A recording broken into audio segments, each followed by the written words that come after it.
Experience your dream retirement life for a day. சுமார் 13 ஆண்டுகளுக்கு முன் காணாமல் போன இராணுவ கேப்டனை அவரது மகன்களிடம் காவல்துறையினர் ஒப்படைத்த சம்பவம் நெகிழ்ச்சியை ஏற்படுத்தியது. திருநெல்வேலி மாவட்டம் விஜய நாராயணம் கடற்படை தளம் அருகே செப்டம்பர் 17ஆம் தேதி சாலையில் சுற்றித் திரிந்த ஒரு முதியவரை விஜய நாராயணம் போலீசார் பிடித்து விசாரணை நடத்தினர். அப்போது அவர் சற்று மனநிலை பாதிக்கப்பட்டவர் போல தெரிந்ததால் அவரை நாங்குநேரியில் இருக்கும் முதியோர் மற்றும் பெண்கள் காப்பகத்தில் தங்க வைத்தனர்.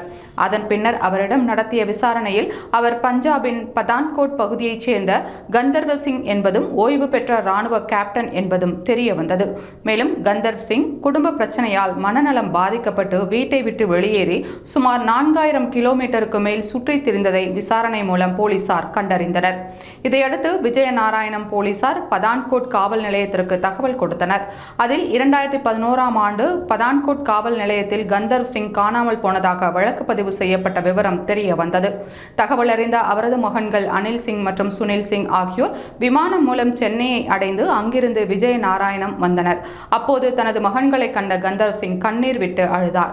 பின்னர் மகன்கள் கொண்டு வந்த உடைகளை மகிழ்ச்சியுடன் மாற்றிக்கொண்ட கந்தர்வ் சிங் மகன்களுடன் அங்கிருந்து புறப்பட்டார். 13 ஆண்டுகளுக்கு பிறகு தங்களது தந்தையை உயிருடன் கிடைத்தது எங்களது பாக்கியம் என மகன்கள் இருவரும் மகிழ்ச்சியுடன் தெரிவித்தனர். காவல்துறையினரும் முதியோர் இல்லத்தில் தங்கியிருந்தவர்களும் கந்தர்வ் சிங்கை மகிழ்ச்சியுடன் வழி அனுப்பினர்.